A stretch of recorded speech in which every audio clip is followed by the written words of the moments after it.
Vamos lá. Leitura do livro O Pensar e a Prática da Ciência, Antinomias da Razão, do francês Jean-Marc Lévy-Leblond. O livro dele traz alguns pontos aqui diante da física clássica, assim, de algumas pares antinômicos, que seriam antinomia, seria meio como se fosse oposição, né? O termo oposto a tal termo. Por exemplo, o livro dele separa alguns capítulos como verdadeiro e falso, reto e curvo, contínuo e descontínuo, absoluto e relativo, constante e variável, certo e incerto, finito e infinito, global local, alimentar composto, determinado aleatório, formal intuitivo e real fictício. Então, esses capítulos eles são iniciados com o capítulo zero, que é meio que intitulado um antes, e com um par antinômico deste que é o antes, né? Que significa o depois. Então, o capítulo que eu li foi o real e fictício, mais pro essa questão que a física põe entre a realidade e a ficção e se prende a alguns termos etimológicos. Foi bem legal a leitura. E eu vou fazer a leitura agora da antinomia antes, o capítulo zero, assim. Vou ler o real fictício, porque é o de mais grande relevância que eu vejo agora, pra mim, também pro meu, porque eu ando pensando, e também o depois. Espero aí esclarecer alguns pontos aí. Tudo bem? Esse Jean-Marc Lévy-Leblond, ele é um físico, filósofo também, um filósofo da ciência, e não necessariamente significa que a física é filosofia e tal. Mas vamos aí pra leitura. Antes. A concentração em um campo de observação limitado e preciso, assim como a preocupação em definir com exatidão a complexidade do menor fato que venha a cair sob os nossos olhos, não poderia constituir um exercício que nos levasse a pôr à prova nossas aptidões, como as de concentração da atenção ou de análise meticulosa, necessárias em vários campos, sobretudo nas atividades políticas e social. A exigência de tal estilo mental, a partir das menores operações, não seria um primeiro e indispensável passo no combate à generalidade da reflexão, da percepção e da expressão, vícios tais difundidos quanto socialmente perniciosos? Citação de Ítalo Calvino. O século XIX ainda sobrevive neste final de milênio, e seu cientificismo passa por maus momentos. A ciência continua sendo o ideal do conhecimento. Praticamente toda pesquisa, método ou teoria almeja ostentar o epiteto de científico, como rótulo de qualidade. Critério de prestígios aos olhos dos produtores, garantia de seriedade para os consumidores. A cientificidade permanece nos melhores argumentos publicitários a favor dos bens materiais. E muitas vezes, por mais surpreendente que possa parecer, a favor dos produtos intelectuais. Certamente, após um século, os slogans se tornaram um pouco mais refinados. Os triunfos da ciência clássica estão recuados no tempo. A máquina a vapor foi esquecida, a eletrônica banalizada e o nuclear já não desperta maior interesse.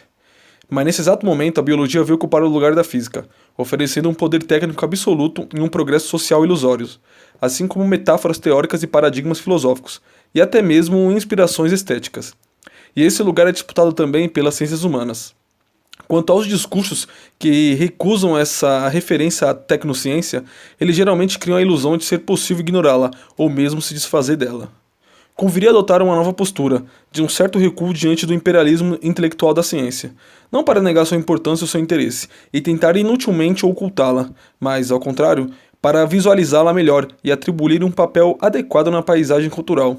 Seria inútil negar a eficácia e a importância do saber científico, assim como seria absurdo recusar a utilização dos seus instrumentos de pensamento. É preciso ainda decidir como empregá-los. A questão que se impõe atualmente é saber que uso se pode fazer da ciência em relação ao pensamento como tal. Frequentemente, conceitos, modelos, teorias e atualizações surgidos no seio de alguma disciplina são tomados e transportados para um campo de reflexão estranho a eles. Este uso metafórico pode ser fecundo e não tem nada de ilegítimo. Tudo funciona, segundo o Faraban, contanto que seja reconhecido como tal.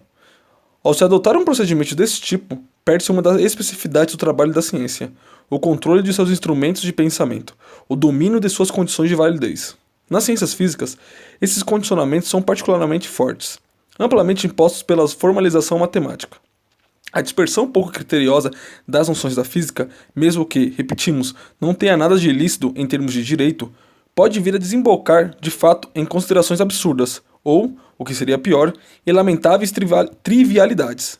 A termodinâmica, de início, depois a relatividade e a física quântica e, mais recentemente, a pretensa teoria do caos, propagaram um alto tributo por essas explorações. Faz-se necessária uma contra-argumentação.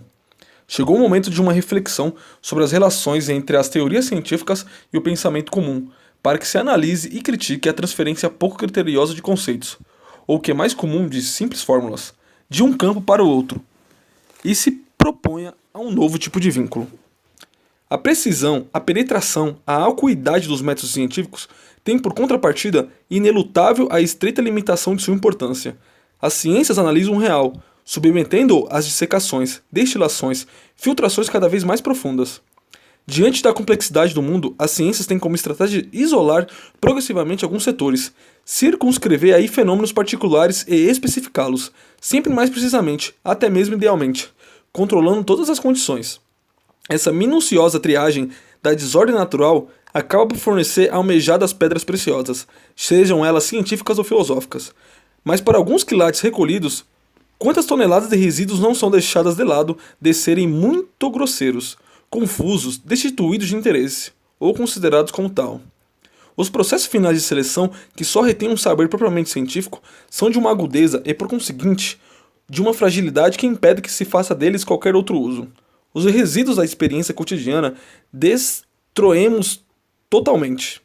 Para variar a metáfora, o escalpelo acerado da ciência, que permite a dissecação mais minuciosa, não tem nenhuma utilidade para quem deve abater uma árvore ou trabalhar o couro. Sua frágil lâmina também se quebrará. Ninguém imaginaria usar um escalpelo para substituir um machado ou a faca.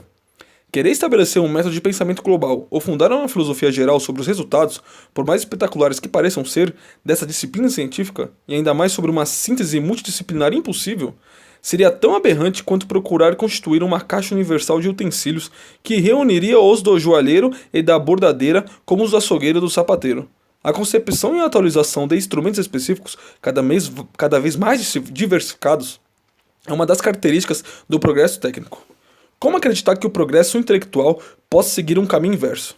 Se existe atualmente dezenas de tipos de chaves de fenda, serras ou plainas, pode-se seriamente imaginar que o pensamento se contente com uma paniploia tão nobre como aquela tomada de empréstimo das ciências chamadas de exatas? Não é necessário, em decorrência disso, ceder ao desânimo diante da irremediável tecnicidade do saber científico especializado. Se a produção de conhecimentos passa a ficar reservada ao especialista, o acesso, ou pelo menos a abordagem desses conhecimentos não tem necessariamente que constituir um compartimento estanque. Por detrás dos exploradores que abriram as primeiras trilhas pela selva, vêm, depois dos comerciantes em geral, os que circulam pelo caminho já desbravado. E se as primeiras subidas do Monte Branco foram realizadas por Saussure na qualidade de físico, não é mais necessário, atualmente, levar barômetros e termômetros para conseguir escalar as montanhas ou para justificar a escalada. É preciso restabelecer diante da ciência o papel do amador. A ele compete, em seguida, a responsabilidade de ser esclarecido. Não se deixar impressionar pela poeira nos olhos do especialista quando este quer se levar às dimensões da competição universal. A pressão do charlatanismo intelectuais é tão grande atualmente, há uma tal profusão de sistemas pré-fabricados de pensamento que se fazem necessárias a maior desconfiança e a mais extrema prudência. Talvez seja novamente possível, no futuro, deixar falar, desde o começo, a sensibilidade e reagir à novidade científica com um movimento espontâneo e confiante do espírito. Por enquanto, o que convém é manter uma atitude crítica global. Essa postura permite tirar vantagens das próprias limitações do saber científico. Se os conhecimentos que a ciência nos proporcionam são excessivamente especializados e particulares para os que possam servir de exemplos ou de modelos para o pensamento em geral, eles são suficientemente precisos e articulados para lhe oferecer contra-exemplos e antimodelos. Não se apresentam simplesmente como um arsenal de utensílios intelectuais, mas como um banco de ensaios para testar sua validade. Percebemos então que são poucos os instrumentos gerais de pensamento, com os quais preguiçosamente tentamos compreender o mundo, que se mantém válidos quando se tornam constrangedoras as exigências conjuntas do rigor e da fecundidade.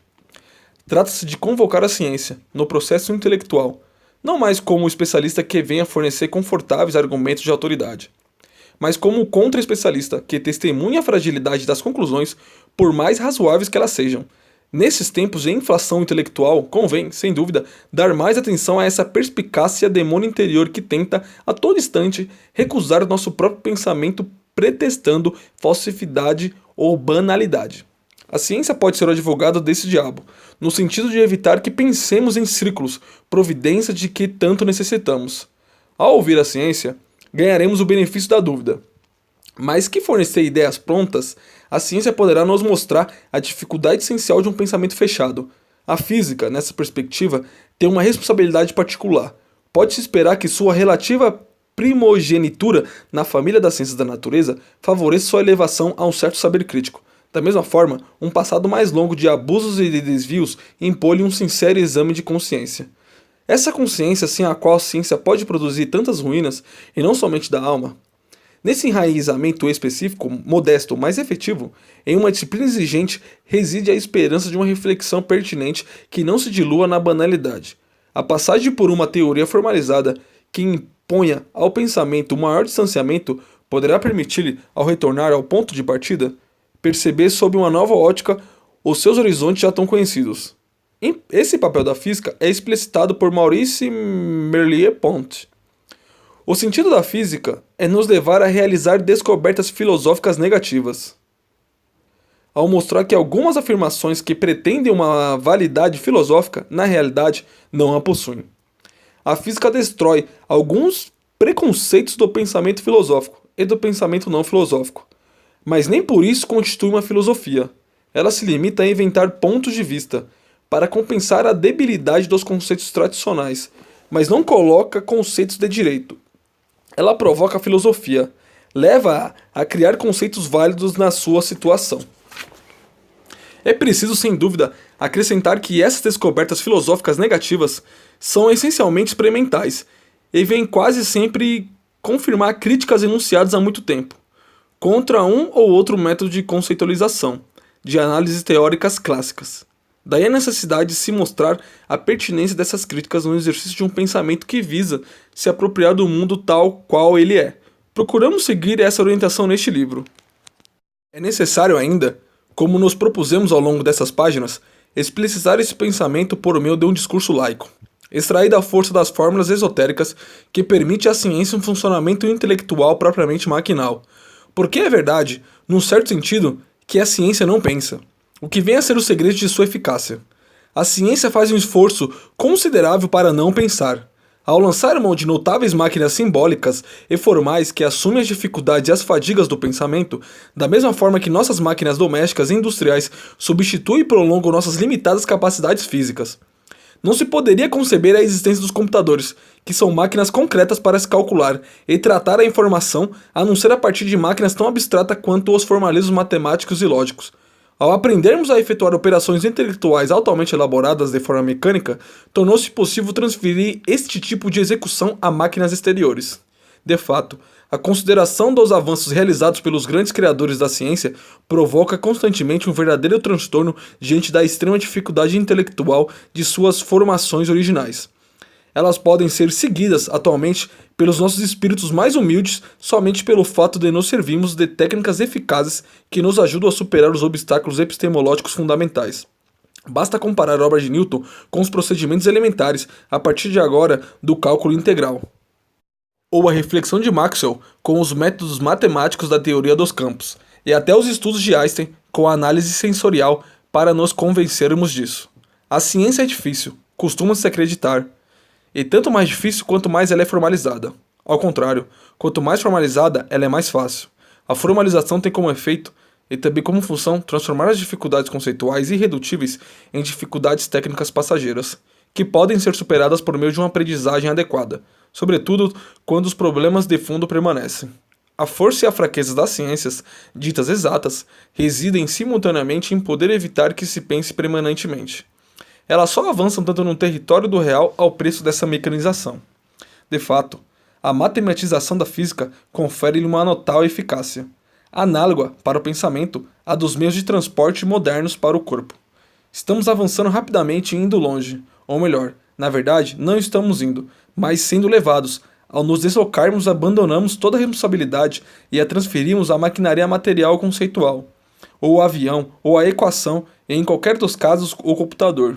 No começo de A Lentidão, Milan Kundera escreve: a velocidade é a forma de êxtase que a revolução técnica dá de presente ao homem.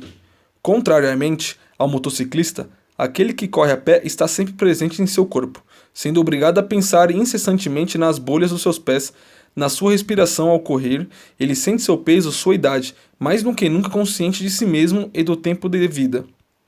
Tudo muda quando o homem delega a faculdade da velocidade a uma máquina. A partir dali, seu próprio corpo fica fora do jogo e ele se entrega a uma velocidade que é incorpórea, imaterial, velocidade pura, velocidade em si mesma, velocidade êxtase. Podemos retomar palavra por palavra essa afirmação, substituindo o corredor pelo pesquisador e o motor pelo computador.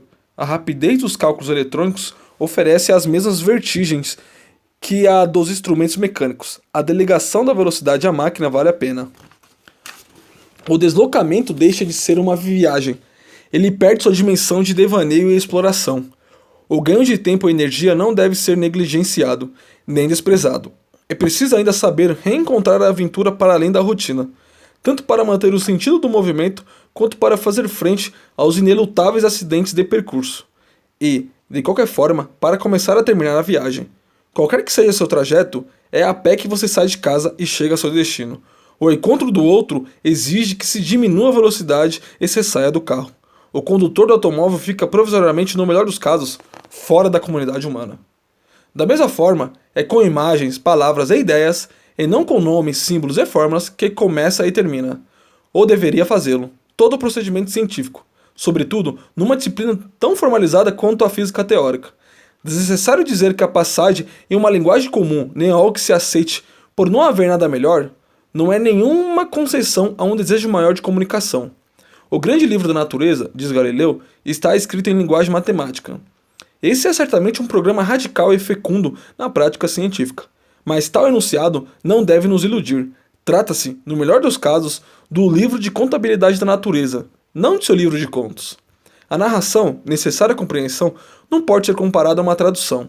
A traição concedida de uma pretensa verdade matemática do mundo numa esotérica vulgata vernacular. Nós não podemos atravessar o Atlântico a nado, mas isso não é razão para ficarmos encerrados no avião. Se na ciência física de hoje é inconcebível abandonar uma formalização matemática verdadeiramente constitutiva da nossa abordagem do real, a obrigação de nos livrarmos dela pela linguagem é mais do que premente. Não há dúvida de que numerosas palavras são necessárias, onde uma equação parece bastar, assim como uma frase jamais terá a unicidade nem a eficácia de uma fórmula. Mas essa lentidão e essa ambiguidade são precisamente o que mais falta hoje em dia, principalmente aos próprios cientistas. Este livro, portanto, não é um simples exercício de vulgarização, pura divulgação do saber. Constitui também uma tentativa de dominar melhor esse saber. Parafraseando Marguerite Duras, cujo Ernesto se pergunta com razão, com uma espontânea platônica, como ele poderia aprender aquilo que não conhece. Podemos, da mesma forma, afirmar que é impossível compreender o que não se diz. Precisamos dizer, escrever, interpretar a ciência, portanto. Trata-se, no caso, de ser intérprete no duplo sentido da palavra, como tradutor de uma obra em língua estrangeira e como executante de uma obra de arte. Assim como no teatro e na música, não há interpretação que não seja recriação. Seja ela boa ou ruim, acontece o mesmo aqui. A apresentação pública da ciência não é uma simples repetição, mas necessariamente uma invenção. Mesmo a ciência mais dura, a física teórica, permanece excessivamente mole, excessivamente plástica, para que seus conceitos possam ser remodelados e inflectidos ao sabor de nossa incompreensão. Como toda interpretação, ela será muitas vezes pessoal e arriscada. Talvez fique claro que o autor, um teórico em física, pelo menos sentiu algum prazer ao fazer experimentos na área de epistemologia. Desse modo, nossa interpretação ou experimentação irá privilegiar variações sobre alguns grandes temas da física moderna, basicamente a eletrodinâmica, a quântica e a relatividade, não deixando de considerar episódios mais antigos e até mais recentes da história da física, nem de recorrer a algumas ideias matemáticas simples. A escolha dos exemplos foi feita levando-se em conta sua importância, mas também as competências ou gostos mais pessoais do autor. Há, no entanto, uma razão mais profunda para o enraizamento de nossa reflexão na chamada física moderna, distinguindo-a da física contemporânea, por analogia com a periodização aceita em história da arte. Haverá pouca ou quase nenhuma referência ao caos determinista, à inflação cósmica, aos campos de medida, às supercordas, nem às supersimetrias e a outras teorias. Boa oportunidade para observar de a passagem a notável inflação, ainda que real, desse sufixo na ciência contemporânea. No verbete super, há um dicionário de física moderna, encontra-se além do termo supercorda, já mencionamos os termos supersimetria, supermúltiplo, superseleção, superfluidez, supercolisionador, etc. Como no verniz uma forma de superstição. Acontece que ainda não sabemos pensar corretamente a física atual, aquela que, assim que é feita, passa imediatamente dos laboratórios para a grande imprensa. Para construí-la, empregamos os materiais que estão à nossa disposição e, para levantar os novos edifícios, fabricamos os indispensáveis andames a partir daquilo que encontramos nas obras, frequentemente sobras tiradas das velhas construções destruídas para dar lugar às novas. Nesse clima febril de trabalho, mal conseguimos distinguir as estruturas novas das velhas, os andames do edifício pronto e os materiais reciclados com suas funções inéditas. Aprender a descrever o real não basta para compreendê-lo. Do tempo da criação em que a novidade teórica surge, em meio à confusão própria a todo nascimento, deve vir o tempo de seu controle. Não desmerecendo a Vulgata Cuniana, a história das ciências não pode ser reduzida a uma sucessão de revoluções, separada por calmos períodos normais. É num duplo movimento constante de rupturas e reformulações epistemológicas que se inscreve o desenvolvimento científico. Hoje, no entanto, a reorganização do saber permanece consideravelmente atrasada em relação à sua produção. Embora nosso século tenha presenciado um número impressionante de mutações científicas, demonstrou até o momento muito pouca capacidade de controle sobre elas. A especialização das disciplinas, a separação das tarefas de pesquisa, ensino, difusão, a hierarquização das funções, ao se conjugarem, enfraquecerem de forma considerável a integração da ciência à cultura comum. Se a maior parte dos esforços empregados hoje em dia para difundir os conhecimentos emergentes mostra-se tão pouco eficaz, é porque seus embasamentos não estão garantidos. Como explicar a natureza dos quarks quando a organização do núcleo atômico permanece misteriosa? Ou a dos quasares, se a constituição das galáxias é desconhecida? Além da necessidade pedagógica de enraizar os conhecimentos modernos em seu terreno histórico, a retomada da ciência clássica preenche aqui uma função crítica essencial. Em lugar da tática anestesiante da vulgarização habitual, que consiste em tentar abrandar as dificuldades conceituais dos avanços modernos, preferimos uma retórica mais provocadora, que traga deliberadamente à luz os problemas já encontrados nas conquistas clássicas, e que somos levados a considerar resolvidos tão somente por uma questão de hábito. Em vez de tentar persuadir o leigo de que a relatividade ou a teoria quântica não são, afinal de contas, tão temíveis, não seria preferível mostrar que a mecânica ou eletromagnetismo tradicionais já oferecem sérios e excitantes desafios ao pensamento? Em outras palavras, uma atitude crítica em relação à ciência passada ou pretensamente passada é, sem dúvida, a melhor postura intelectual para se abordar a ciência contemporânea. Esta démarche, aliás, nada mais é do que ocorre usualmente nos domínios habituais da cultura literária ou artística. Um dos objetivos deste livro é também contribuir para esse enquadramento na cultura da ciência. Esta defesa do pensamento na ciência será exposta a partir de um princípio de organização simples, tomando alternadamente os pares conceituais antinômicos que, nolens volens, estruturam quase toda a reflexão. Mostraremos a partir de exemplos tomados da física como a formalização de seus conceitos, desde que acompanhada de uma retomada da reflexão, mescla as oposições e desloca os polos. Serão questionadas as grandes dicotomias: verdadeiro, falso, reto, curvo, contínuo, descontínuo, absoluto, relativo, constante, variável, certo, incerto, finito, infinito, global, local, elementar, composto, determinado, aleatório, formal, intuitivo, real, fictício. É evidente que não temos a pretensão de que esta lista seja exaustiva. Aliás, além de pares bem determinados, constitui frequentemente em torno de um ou de outro deles, constelações de oposições que serão questionadas, Encontrar-nos assim, mais ou menos explicitamente conforme o caso. Com reto, curvo, ilimitado, limitado, fechado, aberto. Com contínuo e descontínuo, contíguo, discreto, cheio e vazio. Com absoluto e relativo, móvel, imóvel, objetivo, subjetivo. Com certo e incerto, preciso, impreciso, exato, aproximado. Com elementar, composto, todo, parte. Com determinado, aleatório, necessário, ocasional. Com formal, intuitivo, rigoroso, heurístico, abstrato, concreto, quantitativo, qualitativo e etc. Esses antigos pares, precisamente por serem tão antigos quanto o próprio pensamento e se mostrarem um pouco desgastados, só têm a ganhar com um exame feito a partir de inquietudes atuais da ciência, talvez ingênuas e às vezes brutais. É preciso lembrar que foi exatamente abalando antigas dualidades que a física ingressou na modernidade. A oposição entre o alto e o baixo, depois de Copérnico e Galileu, adquiriu maior flexibilidade. Além do interesse próprio em despertar desse tipo, cremos que a estratégia adotada não deixa de apresentar virtudes pedagógicas, pois permite percorrer alguns dos caminhos e dos impasses da física moderna de uma forma que difere do ritmo constante e da ordem obrigatória impostos pelas visitas educativas em grupo. Aqui o devaneio intelectual é amplamente encorajado. Podemos assim, sem inconveniente, começar a leitura pelo final da obra, porque o nosso questionamento das antinomias fixas estende-se naturalmente ao par antes-depois. A paisagem filosófica da nossa exploração é familiar e tomamos a consciência logo de início da irredutibilidade dos pares, de contrários que, desde os pré-socráticos, nutrem o pensamento ocidental.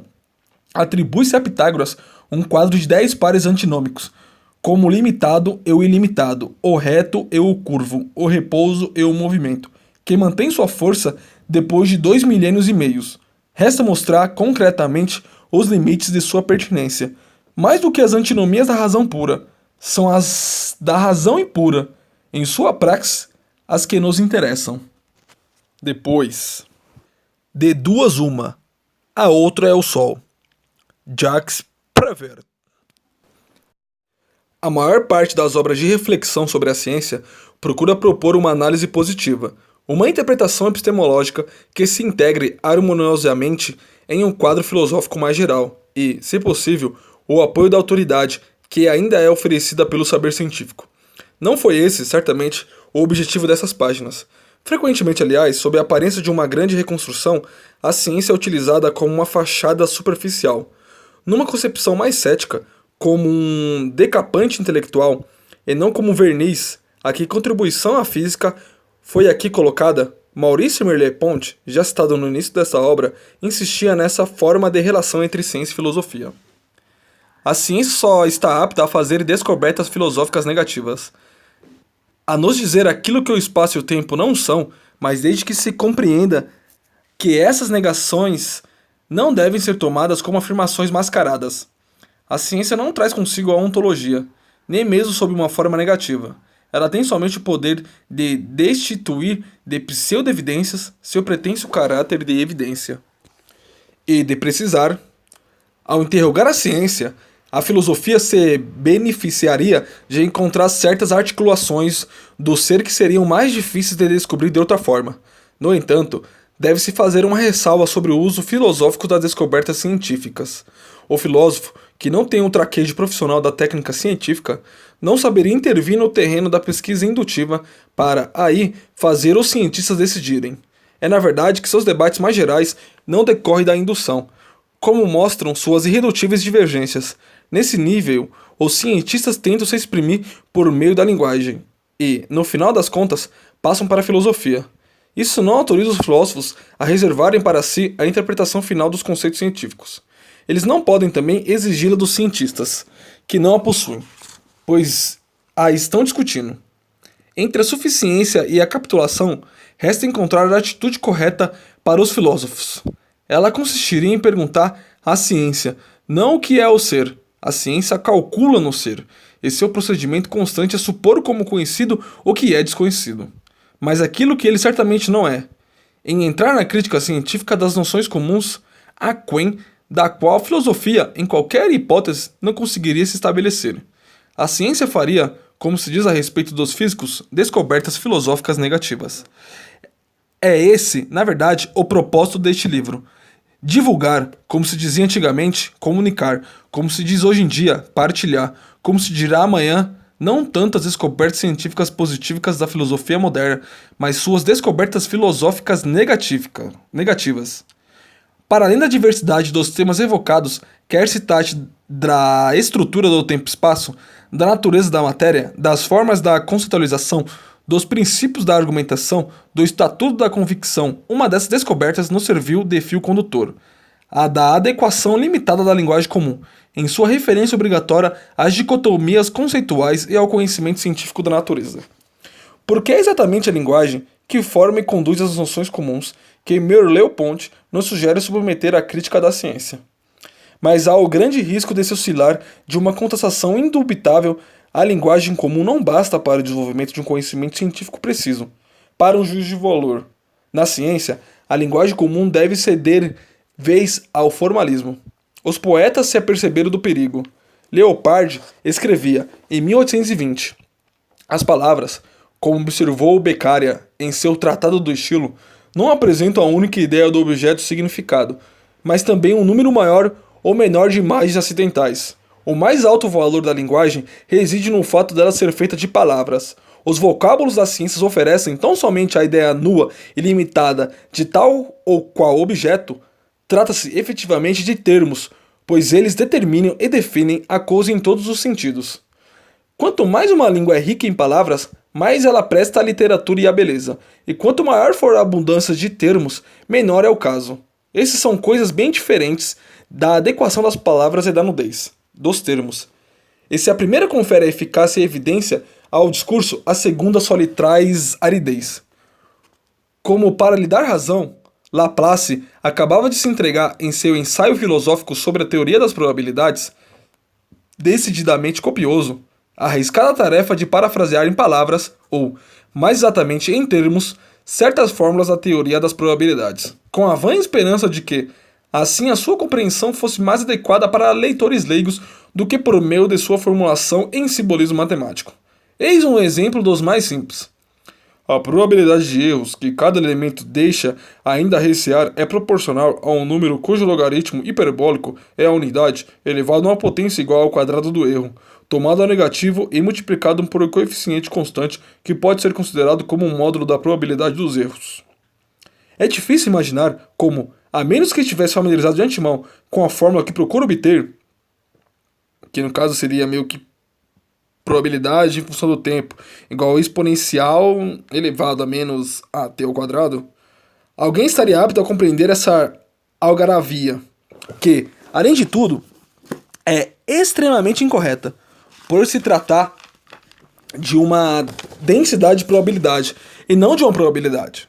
Uma transcrição desse tipo não é uma tradução, e dela se perde o próprio sentido que se acreditava explicitar dessa forma.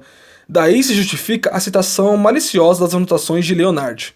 O grande perigo que ameaça hoje em dia o idioma francês é o de se tornar totalmente matemático e científico, devido à abundância excessiva de termos para todas as coisas e ao esquecimento das palavras antigas. É isso, aliás, que faz com que ele seja fácil e banal, pois se tornou o idioma mais artificial e geométrico que existe. Se a ingenuidade pedagógica das passagens técnicas dos livros de Laplace as condenou ao esquecimento, sabemos o êxito alcançado pelo discurso propriamente epistemológico, que constitui sua parte essencial, e cujo conteúdo sempre suscita a reflexão e o estilo, a admiração. Laplace fracassa completamente ao substituir os enunciados das fórmulas, mas obtém um êxito magnífico ao explicá-las e comentá-las na linguagem comum. Pode-se dizer, também, que os temores de Leonard, felizmente, eram infundados, ou ao menos exagerados. Recear ou, para alguns, esperar que as palavras cedam definitivamente seu lugar aos termos seria fazer pouco de fato incontestável de que a língua continua sendo o veículo essencial do conhecimento científico. Não somente na sua transmissão dos cientistas para os leigos, mas sobretudo durante sua própria elaboração pelos pesquisadores.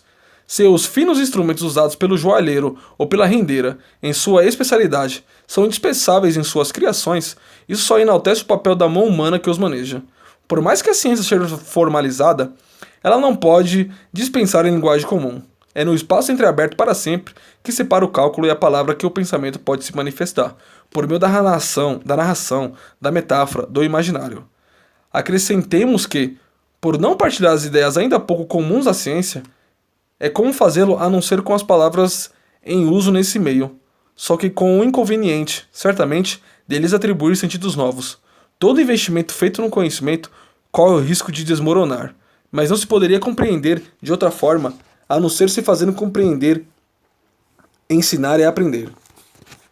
Se uma das funções da ciência é justamente permitir essa crítica das noções comuns, ela só alcançaria esse intento no interior da comunidade de sentidos, sem se vangloriar de qualquer privilégio de exceção linguística ou conceitual.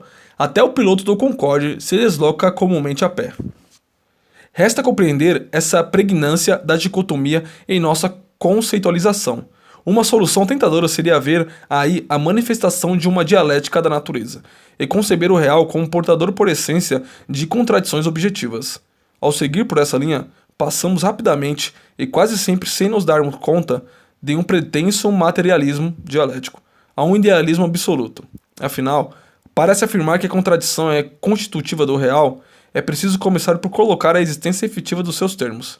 Mas se chegamos muitas vezes a separar as coisas do mundo segundo um critério dicotômico, à minha esquerda as substâncias flutuantes, à minha direita aquelas que fluem, não podemos fazer de toda oposição uma contradição. Além do mais, os exemplos da dialética na natureza que podemos encontrar na literatura são de uma ingenuidade extremamente desoladora. Foi assim que muitos chegaram a apresentar o elétron e o positron como um elemento arquétipo do deparo contraditório, pelo fato de que suas cargas elétricas são opostas. Mas está claro que essa banal oposição numérica nada tem a ver com uma antinomia conceitual. São, sobretudo, noções abstratas que definem os pares de contrários. Embora sejam noções próximas à experiência concreta, o pesado e o leve, o claro e o escuro, o quente e o frio, etc., querer objetivar essas noções leva-nos, queiramos ou não, a torná-los ideias platônicas. Por que não reconhecer, então, que não é a contradição que rege o real, mas a confusão? E que penosamente tentamos ordená-lo o quanto podemos com a única ferramenta que dispomos para este fim, que é a linguagem. Seria preciso ainda saber por que a linguagem não nos oferece nada melhor do que a antinomia como um modo de apreensão fundamental. Vimos, no entanto, as suas limitações para uma compreensão profunda do mundo. O universo inteiro, assim como sua menor partícula diante da questão um ou outro, respondem usualmente nenhum nem outro. Se desejam responder de modo correto, será assim tão difícil ir além de 2? Na ordem do quantitativo, não há nenhuma dificuldade, pode-se, sem problema, contar, calcular e até mesmo conceituar na base de 2, 3, 10 ou 12. Já é outro problema quando se trata do qualitativo, em que as oposições binárias parecem dominar toda a conceitualização. Será que podemos pensar verdadeiramente a não ser na dicotomia? Acreditamos que não. Assim escreve Emily Meyerson, no final da sua monumental obra sobre a explicação nas ciências. Não há dúvida de que, em sua essência, a razão é antinômica, dividida contra si mesma desde que está empenhada em progredir, desde que nosso raciocínio tem um conteúdo real. Essa realidade não foi outra senão aquela dos conceitos matemáticos. Com toda razão, ele atribuiu claramente essa divisão irremediável à existência do universo. Mas por que é preciso que se faça sempre em 2 dessa divisão da razão? Por certo, não faltam aqueles que garantem a estabilidade das teorizações ou das representações do mundo sobre um tripé fundamental. Desde a Santíssima Trindade e sua radical originalidade até a tríade de Freud, id, ego, superego, ou de Lacan, real, simbólico e imaginário. Passando pela divisa da República Francesa, numerosas fórmulas tentam substituir a trindade pelo tão convencional dualidade. Mas não basta, sem dúvida, relacionar 3 termos a um mesmo referencial. É necessário ainda que ele se articule de um modo verdadeiramente ternário, que venha a substituir a oposição binária. Um bom modelo de verdadeira relação ternária é dado pelos anéis borromeanos, com muita justiça aprovado por Lacan. Seu encadeamento é essencialmente triplo, por ele não conter um subencadeamento duplo. Um exemplo mais abstrato pode ser fornecido pela teoria tricromática da percepção visual das cores, mas justamente pelo fato de a visão tricromática ser uma realidade fisiológica e estar ao mesmo tempo tão distanciada da consciência que nós temos da cor que o problema se agrava. Além disso, todos esses esquemas decorrem de um esforço conceitual quase desesperado, de qualquer modo altamente artificial, na medida em que eles não se encontram jamais ancorados numa tríade que se afirme por si e que exprimiria espontaneamente a língua comum. E as três pessoas da conjugação? Podemos perguntar. No entanto, de acordo com os linguistas, parece que a objeção não vale e o que eu, tu, ele é uma falsa tricotomia, composta de fato de duas dicotomias. Me, o outro. Presente, te, ausente, lhe. Ou ainda presente, me, te, ausente, lhe. A esse respeito, deve-se ler o interessante discussão de Danny Robert Dufour, que, no entanto, não seguiremos até o ponto em que ele evoca e deplora aquilo que chama o triunfo moderno da binariedade sobre a ternaridade. Nessas tríades de seres de fé ou de razão, é preciso reconhecer a contingência e o arbitrário do vocabulário. A língua fornece uma abundância de pares de opostos, como os que escolhemos para servir de títulos aos capítulos deste livro, e muito outros mais. Dispomos, não obstante, de procedimentos canônicos para construir tais pares, via sufixo de negação, o que leva a enfatizar que a terminologia raramente respeita a simetria de princípio dos pares antinômicos, e, portanto, não lhe faz justiça. É muito comum que um dos termos seja definido pela negação do outro. Finito, infinito. Contínuo, descontínuos, etc. E quando as duas palavras estão relacionadas a etimologias independentes, um juízo de valor implícito mina o equilíbrio do par. Verdadeiro, falso. Constante, variável, etc. Deste modo, a compreensão da dualidade já fica comprometida. Quanto àquela da trialidade, ela é excluída. Será que dispomos de um único exemplo de tríade natural, de termos que tenham sido espontaneamente inclusivos na linguagem comum? A própria língua erudita dá provas, neste aspecto, de uma certa perversidade. Ao tentarmos denominar uma divisão em três com um termo análogo à dicotomia, que caracteriza uma divisão em dois, chegamos naturalmente à tricotomia. Infelizmente, uma palavra como essa é etimologicamente ambígua e poderia, do mesmo modo, referir-se ao fato de se cortar os cabelos. Em quatro, é claro. Talvez seja necessário mesmo reconhecer uma certa naturalidade nessa dualidade. Tratar-se-ia não de uma dialética da natureza, mas de uma duplicidade. Pode-se dizer de nossa natureza. Somos seres de dozes, direita e esquerda, frente e trás, alto e baixo. Assim como antes e depois, constitui, depois, antes de tudo, nossa mais direta relação com o mundo. E, sem dúvida, já contra a corrente e ainda a favor dessas experiências do espaço-tempo masculino e feminino, em um filme muito bonito de ficção científica, La Brûlure de Mille Soleils, um curta-metragem de animação, Pierre Cast narra a aventura de um viajante espacial que, ao chegar em um planeta longínquo, encontra lá seres aparentemente humanos. Ele se apaixona perdidamente por um habitante desse outro mundo e, por incrível que pareça, apesar da grande dificuldade de comunicação e da compreensão, é correspondido. Mas toda vez que eles estão a ponto de ficarem finalmente a sós e, como ele desejava, se entregarem um ao outro, surgem outros personagens que vêm perturbar a tão sonhada intimidade. Ele precisa retornar sem ter realizado seu desejo e sem ter compreendido seu insucesso. No momento da partida, o chefe do bordo, que sem dúvida é menos propenso à dualidade, revela a ele que, naquela cultura, afinal inumana, a união amorosa não é a do casal, mas a do múltiplo. Lá, os duos amorosos haviam sido substituídos por octus. De qualquer modo, se, de acordo com Virgílio, a divindade prefere o número ímpar, a humanidade parece estar condenada à paridade. Não há dúvida de que é ilusório almejar escapar à dualidade na linguagem. Somente experiências estéticas. A música pode ser tocada em três tempos. E Verlaine nos impôs a preferência pelo ímpar em poesia. Ou místicas. A sacerdotisa de Apolo presidiu o ofício do alto de uma trípode, e o dogma trinitário do cristianismo continua sendo um mistério maior. Nos permitiriam ir além dos dois. Mas nada indica que a ciência possa se revelar ou fracassar. A volta dos conceitos não acontece de um dia para o outro.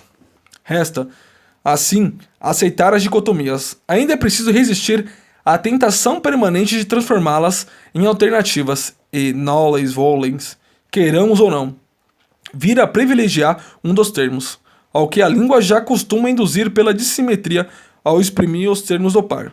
A história recente, não obstante, não tem efeito outra coisa a não ser nos intimidar a escolher entre um polo e outro, de algumas grandes oposições. Mesmo em um plano puramente intelectual, esperamos que as coisas mudem com o tempo, de acordo com quem escreveu Henri Todt.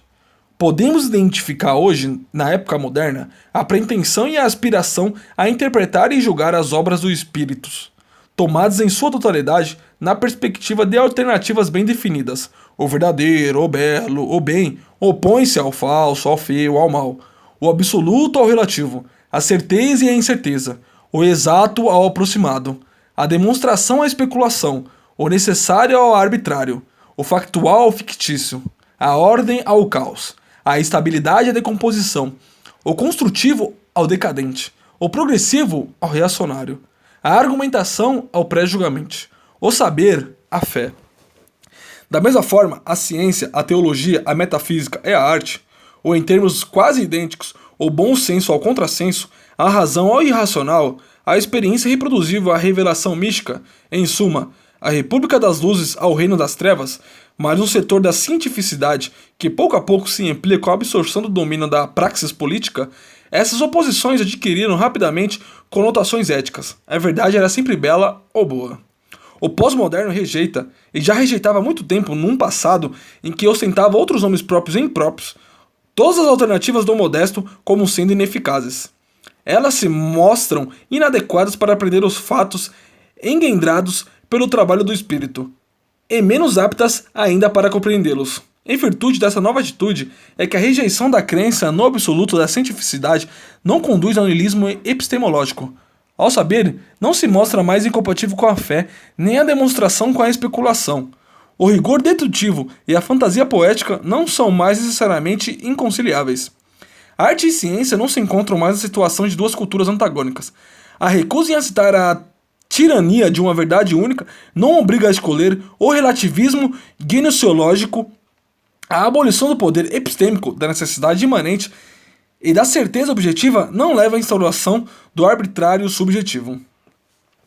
Se as dicotomias não podem ser superadas nem tampouco substituídas, não devemos, em função disso, ser levados a aceitar resignadamente inamovíveis clivagens do pensamento, mas sim trabalhar para o avanço do saber com e nas diversidades das antinomias, de modo a deslocar o sentido das oposições e cruzar as linhas de fratura. Em lugar de ir além dos rios, tratemos de ampliar seus efeitos multiplicando os meios empregados. Se for preciso encontrar um Deus para a epistemologia, que seja um Jano policéfalo. Uma vez aceita a pluralidade das contradições, aquele que nos repetirem a ciência não pensa, poderemos responder: somos contrários a isso. Bom, chega o fim aí então, a parte aí dicotômica, né, a antinomia da razão, antes e depois do livro O Pensar e a Prática da Ciência. Por conta do áudio ser longo, colocarei ao fim a questão do real e fictício.